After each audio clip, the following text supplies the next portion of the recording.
Hi hello viewers, welcome to NTV. నేను Tarak. Big Boss season 8లో second వీక్లో శేఖర్ భాష ఎలిమినేట్ అయ్యి బయటకు వచ్చాడు అనేది నిన్నటి మాట. ఈరోజు మాట ఏంటంటే శేఖర్ భాష రీఎంటర్ అవుతున్నాడు అనేది ఈరోజు మాట.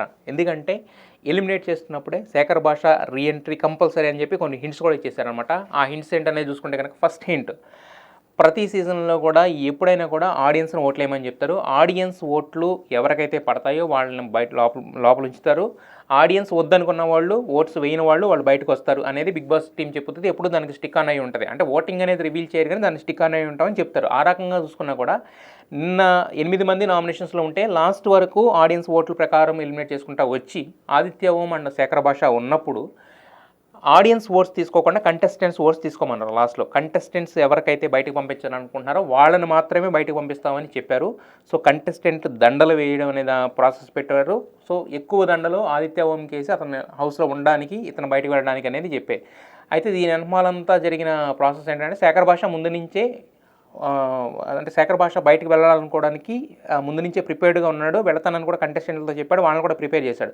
దానికి 2 కారణాలు. ఫస్ట్ థింగ్ ఏంటంటే అతనికి బేబీ బాయ్ పుట్టాడు, ఎలా ఉన్నారు, కొన్ని ఫార్మాలిటీస్ దగ్గర నుండి చూసుకోవాలి అనే టెన్షన్ ఒకటైతే, రెండోది ఏంటంటే అతనికి వెజిటేరియన్, ప్యూర్ వెగన్. సో అక్కడ వెజిటేరియన్ దాంట్లో ఏంటంటే ఫుడ్ సంపాదించుకోండి తినండి అనేసరికి ఏంటంటే ఇతనికి వెజిటేరియన్కి సంబంధించి అక్కడ ఉన్న ఫుడ్ సరిపోవట్లేదు అనేది ఇతని complaint. At the same time ఏంటంటే శేఖర్ భాష లోపలికి వెళ్ళేటప్పుడే కొన్ని మల్టీవిటమిన్ ట్యాబ్లెట్స్ అలాగే ప్రోటీన్ పౌడర్ కూడా తీసుకెళ్ళడం జరిగింది. బట్ ఈ టాస్క్లో భాగంగా జరిగిన వాటిలో ప్రోటీన్ పౌడర్ అనేది అంటే ఏది తినడానికి వస్తువు ఎవరి దగ్గర ఉండకూడదని ఒక 4 లోపలికి వచ్చినప్పుడు ఏంటంటే వాళ్ళందరూ ప్రోటీన్ పౌడర్లు తీసుకెళ్లారు. అలాంటి టైంలోనే శేఖర్ భాష ప్రోటీన్ పౌడర్ కూడా బయట తీసుకెళ్ళడం అనేది జరిగింది. సో ప్రోటీన్ పౌడర్ లేదు, అక్కడ టాస్క్లు ఆడడానికి అతనికి ఓపిక సరిపోవట్లేదు, టాస్కులు ఇవ్వలేదు. థర్డ్ థింగ్ ఏంటంటే ఎమోషనల్ బ్రేక్ డౌన్. ఇవన్నీ ఉన్నాయి కాబట్టి వెళ్ళిపోవాలని అనుకున్నాడు. సో ఇంకోటి ఏంటంటే సో దాని గురించే ముందందరిని కంటెస్టెంట్ని ప్రిపేర్ చేశాడు. దానికి తగ్గట్టుగానే వాళ్ళు ఈయనకి దండలేసి ఆదిత్య ఓంకి దండలేసి లోపలించారు, ఇన్ని బయటికి సాగనంపారు. This is the first thing. అయితే ఇక్కడ మనం గమనించాల్సిన విషయం ఏంటంటే 8 మంది నామినేషన్స్లో ఉన్నప్పుడు లాస్ట్ 6 మెంబర్స్ వరకు కూడా ఆడియన్స్ ఓట్ల ప్రకారం సేవ్ చేసుకుంటూ మిగతా వాళ్ళని పక్కన పెడుతూ వచ్చారు. లాస్ట్ 2 ఉన్నప్పుడు నాగార్జున గారు అన్నది ఏంటంటే వీళ్ళిద్దరిని ఎలిమినేట్ చేయాల్సింది ఆడియన్స్ కాదు కంటెస్టెంట్స్ అని చెప్పారు. సో ఆడియన్స్ ఓట్స్ చేసి శేఖర్ భాష లోపల ఉండాలి నిజంగా వద్దు అనుకుంటే కనుక డైరెక్ట్గా ఆడియన్స్ ఓట్స్తోనే తీసేస్తే అసలు ఈ టాపిక్కే రాదనమాట, రీఎంట్రీ అనే టాపిక్కే ఉండదు. బట్ అక్కడ చూసుకుంటే ఏంటంటే ఆదిత్య ఓం ఆల్రెడీ డల్గా ఉన్నాడు అనేది ఫస్ట్ నుంచి వస్తున్న కంప్లైంట్. సెకండ్ వీక్ కూడా అదే కంటిన్యూ అయింది. శేఖర్ భాష ఫస్ట్ వీక్లో ఇదిగా ఉన్నాడు, సెకండ్ వీక్లో డల్ అయ్యాడు అన్నది జస్ట్ ఆడియన్స్ కూడా తెలిసింది. కొన్ని కంటెంట్ కూడా తగ్గించారు కాబట్టి. సో వీటన్నిటిని మనం దృష్టిలో పెట్టుకుంటే మనకు అర్థమైంది ఏంటంటే ఎప్పుడు కూడా ఎలిమినేషన్ అనేది ఓన్లీ ఆడియన్స్ ఓట్స్తోనే జరుగుద్ది. కంటెస్టెంట్స్ ఓట్స్తో జరిగిందంటే దేర్ విల్ బి అయితే ఏదర్ అక్కడ సీక్రెట్ రూమ్ అయినా ఇస్తారు, లేదంటే కనుక రీఎంట్రీ అయినా కూడా ఉంటుంది అనమాట. దట్టు శేఖర్ భాషకి ఇప్పుడు బయటికి రావాల్సిన అవసరం కూడా ఉంది. ఎందుకంటే అతను ఆల్రెడీ బేబీ బాయ్ పుట్టాడు, అక్కడ ఉండి చూసుకోవాల్సిన కొన్ని ఫార్మాలిటీస్ ఉన్నాయి. అట్ ద సేమ్ టైం ఈ ఫుడ్ ఇంకా హౌస్లో ఈ రేషన్ ఇదంతా సెట్ అవ్వడానికి ఇంకో 2-3 వీక్స్ పడుతుంది.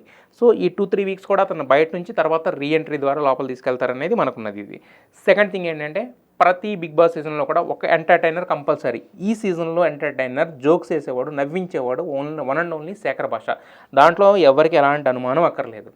మిగతా ఎన్ని లవ్ స్టోరీస్ నడిచినా, లవ్ ట్రాక్స్ నడిచినా, లేదంటే కనుక ఎన్ని గొడవలు జరిగినా, ఏం జరిగినా at the end of the day comedy లేకపోతే ఆ ఎపిసోడ్ పండదు. కాబట్టి ఏంటంటే ఈ సీజన్కి ఉన్న ఏకైక ఎంటర్టైనర్ శేఖర్ భాష.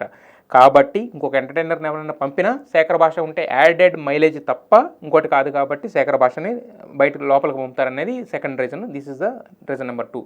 థర్డ్ రీజన్ వచ్చేసి బేసిక్గా బిగ్ బాస్ సీజన్ 7 ఎంత పెద్ద హిట్ అయిందో 8 అంత మించి పెద్ద హిట్ అవుతుందని భావించారు. బట్ అక్కడ ఉన్న కంటెస్టెంట్స్ ఆడుతున్న తీరు కావచ్చు, కంటెస్టెంట్స్ అక్కడ ఈ సీజన్లో లోపలికి వెళ్ళిన కంటెస్టెంట్స్ కావచ్చు, బట్ వాళ్ళ వల్ల అనుకున్నంత బజ్ రాలేదనేది అది ఓపెన్ సీక్రెట్ అనమాట. సీజన్కి బజ్ లేనప్పుడు ఏం చేయాలంటే ఒక ఊహించినది ఏదైనా జరిగితే తప్ప సీజన్కి బజ్ రాదు. ఇప్పుడు అందరూ అనుకున్నట్టే ఆదిత్య ఓం బయటకు వచ్చి ఉంటే సీజన్కి బజ్ ఏముంటుంది, సరిగా ఆడలేదు భయ తీసేశారు భయ అంటారు, ఉన్న వాళ్ళు ఒకటి పోయాడు అనుకుంటారు తప్ప సీజన్కి కొత్తగా బజ్ వచ్చి బిగ్ బాస్ గురించి 10 మంది మాట్లాడుకుని 10 మంది వీడియోలు చేసి 10 ట్వీట్లు వేసి ఇంత ఇది రాదనమాట. సో అలాంటి జరగాలన్నప్పుడు ఏం చేయాలి, ఒక స్ట్రాంగ్ కంటెస్టెంట్ ఎవరినైనా కూడా ఎలిమినేట్ చేయాలి.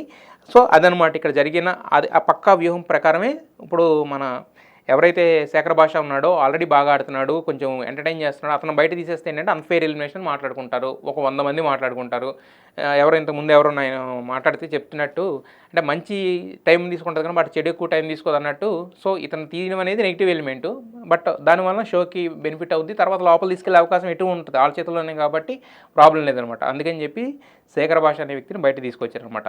సో ఇవి రీజన్స్. ఇవన్నీ చూసుకుంటే ఇవన్నీ కాకుండా నాగార్జున గారు అన్న ఒక మాట ఏంటంటే, ఓహో మీకు ఇంట్లో ఉండడానికి కావాల్సింది ఒక పనోడు, అంటే అన్ని పనులు బాగా చేసి పెడతారని చెప్పారు చాలామంది. ఆదిత్య గురించి చెప్పినప్పుడు ఆయన అన్నది ఏంటంటే, ఓహో మీకు ఇంట్లో కావాల్సింది ఆట ఆడే వ్యక్తి కాదు, పనిచేసే వ్యక్తి, పనోడు అని అన్నట్టు నాగార్జున గారు చెప్పారు.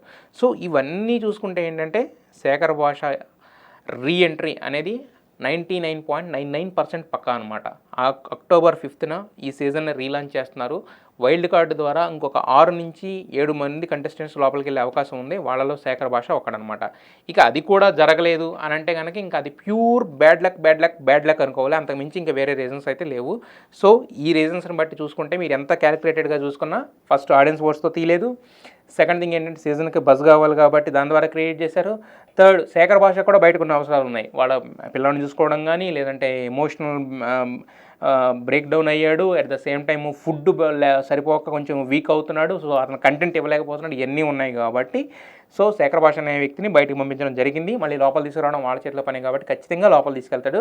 సో శేఖర్ భాష ఫ్యాన్స్ ఎవరైతే ఉన్నారో ఎవరో డిసప్పాయింట్ అవ్వాల్సిన పని లేదు. ఇదంతా కూడా ఒక రకంగా ఇంకోటి ఏంటంటే అతనికి బయటకు వచ్చిన తర్వాత ఇంకొక ప్లస్ పాయింట్ ఏంటంటే బిగ్ బాస్ పరంగా అతను ఆడినందుకు ఒక గిఫ్ట్ లాంటిది ఏంటంటే ఎవరు ఎలా ఆడుతున్నారు, ఎవరు ఏ స్ట్రాటజీతో ఆడుతున్నారు, అతను ఎలా ఆడాలనుకుంటున్నాడు, నెక్స్ట్ 2.0 చూపిస్తాడా, లేదంటే లోపలికి వెళ్ళిన తర్వాత అతని గేమ్లో ఏం మారుద్ది, ఏం మార్చుకోవాలనేది కూడా అతనికి తెలుసుకోవడానికి కూడా ఒక అవకాశం అనమాట. సో ఇలా ఎలా చూసుకున్నా కూడా శేఖర్ భాషకి ఈ ఎలిమినేషన్ అనేది ఒక చిన్న రిలీఫ్ మాత్రమే. సో బిగ్ బాస్ 8 బయటకు వచ్చిన మాత్రం శేఖర్ భాష జర్నీ అయిపోలేదు.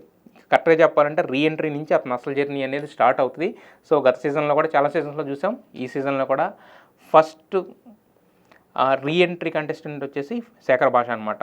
సో శేఖర్ భాష ఫ్యాన్స్ ఎవరైతే ఉన్నారో ఎవరు హట్ అవ్వాల్సిన పని లేదు. శేఖర్ భాషని మనం మరికొద్ది రోజుల్లో బిగ్ బాస్ హౌస్లో మళ్ళీ చూడబోతున్నాం.